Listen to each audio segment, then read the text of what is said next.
Siempre tener en cuenta que es más frecuente cuanto menor es la edad del paciente. Esto se da por el mayor porcentaje de agua corporal que tienen los niños. Dentro de las causas más frecuentes, siempre la diarrea es la primera. Hay que tener en cuenta que es la causa de muerte en niños menores de 5 años.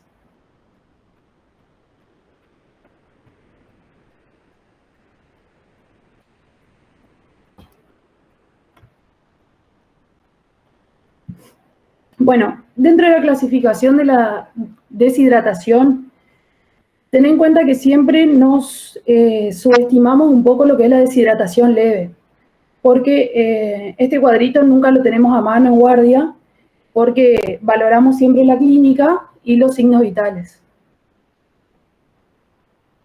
Dentro de la leve, ten en cuenta que vamos a tener prácticamente todo negativo, o sea, las mucosas van a estar húmedas, el pliegue va a ser negativo, frecuencia cardíaca normal o apenas aumentada, un relleno capilar que va a ser menor a 2 segundos, y el único signo que vamos a tener como de alerta va a ser la sed. La diuresis va a estar normal, todo va a estar dentro de todo normal, pero sí va a ser un niño que tiene pérdidas, que puede ser tanto vómitos como diarrea. Lo que es la moderada, ahí sí vamos a tener cosas semi-húmedas, el pliegue puede estar positivo o no. Acá vamos a tener, aparte de la frecuencia cardíaca aumentada, la frecuencia respiratoria también va a estar aumentada. Importante lo de la oliguria y el estado de alerta del chico, que va a estar, puede estar tanto letárgico como irritable. Lo que es la deshidratación grave, ahí sí ya vamos a tener las mucosas secas, en oftalmo va a estar presente, la frecuencia respiratoria va a ser rápida y profunda y una frecuencia cardíaca alta. Si tenemos un relleno capilar mayor a 3 segundos, ahí ya tenemos que abrir más los ojos porque ya es un signo temprano de shock. Va a haber oligoanuria y el paciente va a estar obnubilado. Esta clasificación, ¿por qué es importante? Porque nos va a dar el porcentaje del peso perdido, que eso después lo vamos a usar para la clasificación de, para el cálculo de lo que es la hidratación misma. Dentro de lo que es el manejo, tenemos que ver, por un lado, el laboratorio. Laboratorio no siempre está indicado, ¿sí? Más que nada tenemos que solicitarlo cuando las causas son no diarreicas, ¿sí? Que eso me lo salté acá al principio, ¿sí? Porque es un poco de lo que siempre vemos, ¿sí? Dentro de las causas tenemos por un lado la causa diarreica, que es por aumento de pérdidas, y cuando hay una por disminución de ingresos. Volvemos de nuevo acá.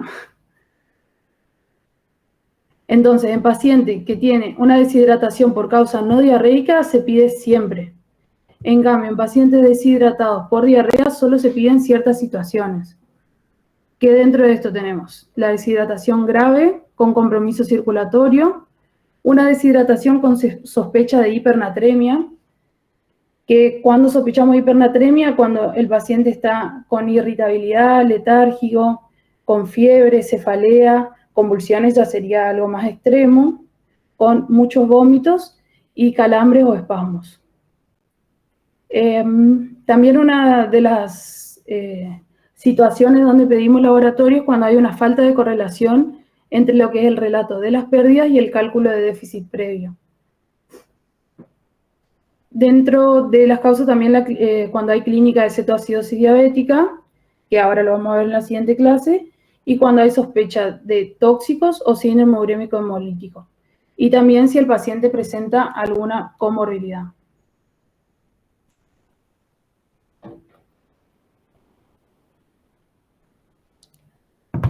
Con respecto a los controles, esto es importantísimo en el manejo. Siempre a todos los pacientes pediátricos hay que pesarlos. Por más que la madre te diga que hace 2 días fue el control, siempre es importante pesar al niño. El control de ingresos y egresos, signos vitales, importantísimo la TA. Uno por ahí se confía y en el adulto toma la TA y en los niños no.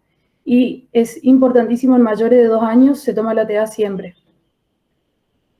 Otro de los controles que hay que tener en cuenta son los signos de deshidratación y de sobrehidratación. Dentro de lo que es sobrehidratación, se va a presentar como náuseas, cefalea, confusión, micción excesiva. Nosotros siempre pensamos que por ahí, si vemos sobrehidratación, vamos a ver edema. El edema es algo que se presenta posterior, entonces tener siempre en cuenta estos criterios como criterios de sobrehidratación. Otra cosa importante a controlar es la diuresis, que tiene que ser, o sea, el valor normal está entre 1 y 3 mililitros kilo hora. Más de eso ya tenemos una micción excesiva y si es menos, una oligoanuria. Con respecto a la hidratación, tenemos varias opciones. La primera, la de elección, es vía oral, siempre que haya tolerancia. Y hay que tener en cuenta el débito digestivo. Tiene que ser bajo para poder considerarla. Dentro de lo que son las contraindicaciones, se utilizan las sales de hidratación y dentro de lo que son las contraindicaciones estamos con recién nacido pretérmino, menores de 1 mes, deshidratación grave o shock, alteraciones en la conciencia, vómitos incoercibles, obstrucción intestinal, ilio paralítico, insuficiencia cardíaca o renal y alto ritmo de pérdidas digestivas. Si no tenemos ninguna de estas contraindicaciones, ahí usamos las sales de hidratación, que son una solución hipotónica que la recomienda la OMS porque tiene una concentración específica de glucosa, sodio y potasio que nos ayuda a reponer todas las pérdidas. Se usa más que nada en deshidratación leve o para prevenir la deshidratación. Por ejemplo, en un paciente que está empezando con un cuadro de gastroenteritis, porque como vimos antes, es una de las principales causas de muerte en menores de 5 años. Entonces la idea es poder prevenirla. En un paciente que está normohidratado, para prevenir la deshidratación, se usa después de cada deposición líquida 10 mililitros kilo de la solución. En caso de deshidratación leve, se prepara 50 mililitros kilo y ese volumen se repone en 4 a 6 horas. Es un poco complicado el tema de la reposición. Tenemos que tener cuidadores que sepan hacerlo bien. También con el tema de la preparación de las sales, siempre es importante poder explicarle bien, claro, cómo es la preparación, que se debe usar agua segura, que hay que hervir el agua siempre antes de preparar la solución y que tiene una duración de solo 48 horas en heladera, ¿sí? Con respecto a la rehidratación endovenosa, tenemos por un lado la terapia convencional o terapia de déficit, que es la que usamos más que nada en sala de internación. Como indicaciones tenemos la deshidratación grave, cuando hay compromiso neurológico, cuando hay un fracaso de rehidratación oral, vómitos incoercibles, ilio paralítico o pérdidas fecales graves sostenidas, que es más de 10 mililitros hora, como vimos en la anterior. Nosotros las soluciones, hay muchas soluciones diferentes. Nosotros las que más usamos y las más recomendadas son 140-20, 140-10 y 140-0. Las 140-20 se utilizan mayores de 10 kilos. Tiene 500 mililitros de dextrosa, 20 mililitros de cloruro de sodio y 10 mililitros de cloruro de potasio, 1 molar. En caso de pacientes menores de 10 kilos, se usa la 140-10, que es muy similar a la anterior, pero tiene menor concentración de potasio. En cambio, si tenemos un paciente que se desconoce el potasio basal y que está en anuria completa, en ese caso usamos la 140-0, que tiene una concentración de dextrosa, de 500 mililitros de dextrosa, y 20 mililitros de cloruro de sodio y no tiene potasio. Como volumen máximo a tener en cuenta, tenemos en un paciente normohidratado 4.000 mililitros día, que sería un basal, y en un paciente deshidratado 5.000 a 6.000 mililitros día. ¿Por qué hay que tener en cuenta esto? Porque ahora vamos a ver el cálculo, cómo se hace, pero se basa en el peso del paciente. Y por ahí si tenemos algunos pacientes ya, más que nada adolescentes, que tienen un peso elevado, siempre hay que tener en cuenta cuánto es el volumen máximo de hidratación que le vamos a pasar, que sería lo mismo que le pasaríamos a un adulto. Bueno, para calcular el volumen, esto sí es algo que está, creo, pegado en todos lados en el hospital, se usan 3 variables. Tenemos por un lado las necesidades basales, que se basan en el peso del niño, por eso también es importante siempre pesarlos, que hasta los 30 kilos se calcula con esa fórmula y a partir de 30 kilos se utiliza la superficie corporal. Con respecto al déficit previo, acá era lo que hablábamos de la clasificación, que muchas veces subestimamos la deshidratación leve o consideramos una deshidratación moderada como deshidratación leve. Entonces, siempre hay que tener en cuenta eso. Tener bien claro el cuadrito para poder hacer una buena clasificación de la deshidratación, porque en base a eso se calcula el déficit previo, que varía en menores y mayores de 2 años. Con respecto a las pérdidas concurrentes, por cada diarrea se suma 10 mililitros kilo y por cada vómito se suma 2 mililitros kilo. Esto es importante porque, por ejemplo, si hicimos todo el cálculo para un paciente que pasa a sala, pero el paciente sigue presentando episodios de diarrea y de vómitos, hay que ir agregando al plan de hidratación.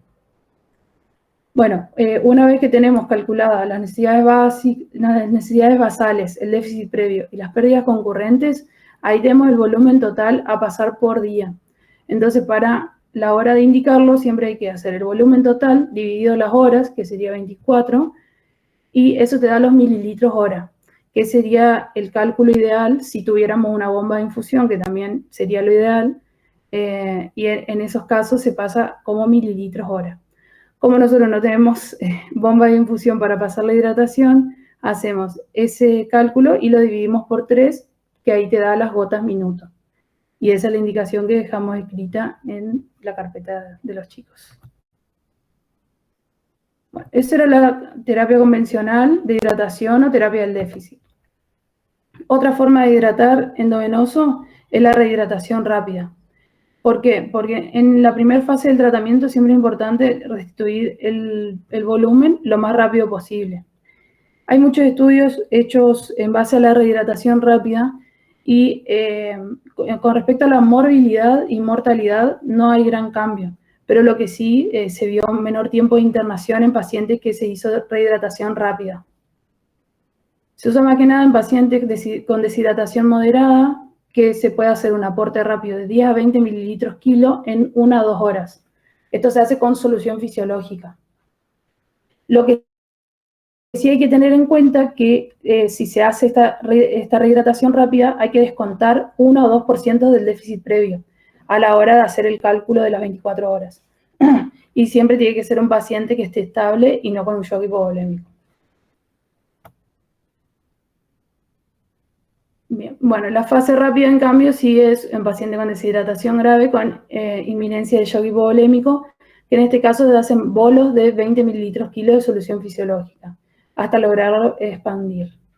Si requiere más de 40, 60, o sea, si hay que repetirlo más de 2 a 3 veces, hay que tener en cuenta otros diagnósticos diferenciales, como lo que es el shock séptico, cardiogénico o anafiláctico.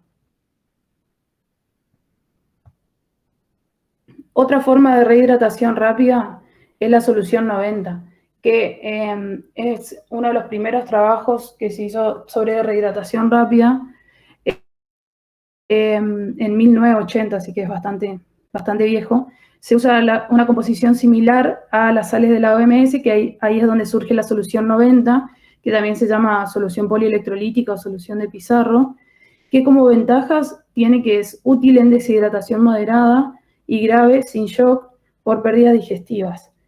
Llega a corregir el 2,5% de la deshidratación por hora, siempre que no haya pérdidas asociadas, y aporta flujos altos de sodio, glucosa y de potasio, que ahí es donde nos juegan contra nosotros porque se necesita un laboratorio control posterior a la infusión, que es algo que normalmente no tenemos siempre a disposición nuestra. Otra de las ventajas es que se infunde a un ritmo fijo de 25 mililitros kilo hora sin necesidad de calcular el porcentaje de deshidratación. Contraindicada hiperglucemia, hipernatremia, insuficiencia cardíaca o renal, estados edematosos, desnutridos, menores de 3 meses y neonatos. Eso de la solución 90, que como les decía, nosotros no la usamos porque no tenemos el laboratorio, y la verdad que esta otra, la rehidratación rápida, no tiene ninguna contraindicación ni nada, entonces nos basamos más en esta. Con respecto a lo que es esta última parte de interpretación de balances de ingresos y egresos, esto es más que nada para lo que es sala de internación, porque es el seguimiento de un niño que está con hidratación. Es importante, como les decía, todo lo que es balance de ingreso, egresos y el ritmo diurético, así como el peso, porque en base a eso vemos si está funcionando o no el plan de hidratación. Por ejemplo, si tenemos un ritmo diurético bajo, podemos tener tres situaciones. Que el plan de hidratación no aporte los líquidos necesarios. En ese caso vamos a tener un balance neutro o negativo. ¿Qué hay que hacer? Revalorar al paciente, recalcular el plan de hidratación y cuantificar las pérdidas. Otra opción es que tenga un paciente con deshidratación previa que se haya subvalorado. Es lo que hablábamos al principio, por ahí nosotros vemos a un paciente y creemos que es una deshidratación leve cuando es una moderada y eso nos cambia todo el plan de hidratación. En este caso vamos a tener un balance positivo, el peso va a ser igual o ligeramente mayor y lo que tenemos que hacer es aumentar el aporte. Otra de las opciones, que es la menos frecuente por suerte, es que el paciente esté haciendo una secreción inadecuada de hormona antidiurética. En este caso hay que buscar la causa, que puede ser postquirúrgica, patología respiratoria, neurológica o vómitos. Siempre tenerlo en cuenta porque muchos pacientes que tenemos ingresados presentan con vómitos a repetición. Hay que buscar siempre los signos de sobrehidratación, que es lo que hablábamos hoy. En este caso vamos a tener un balance positivo, va a haber un aumento de peso, un aumento de la silueta cardíaca, hay que pedir un laboratorio, sí o sí, porque ahí vamos a ver una hiponatremia y una orina concentrada con sodio aumentado. En este caso hay que comenzar la restricción hídrica. Por eso vemos que es importantísimo balance, peso y ritmo diurético. Porque tenemos un paciente con ritmo diurético bajo que en dos casos hay que aumentar el aporte y en un caso hay que hacer una restricción hídrica. Con respecto a pacientes con ritmo diurético inadecuadamente alto, vamos a tener por un lado un paciente con un balance positivo o neutro, con peso igual o mayor, que significa un aporte excesivo. Entonces, en ese caso, recalcular el plan. Si tenemos un balance negativo con disminución de peso, en ese caso tenemos cuatro posibilidades. Un paciente que ha estado sobrehidratado y que ahora esté eliminando el exceso de líquido, la presencia de glucosuria, que genere por eso mayor ritmo diurético, pérdidas renales o pérdidas por trastorno del sistema nervioso central, que dentro de eso siempre sospechar la diabetes insípida. Bueno, de deshidratación sería eso nomás, fue un poco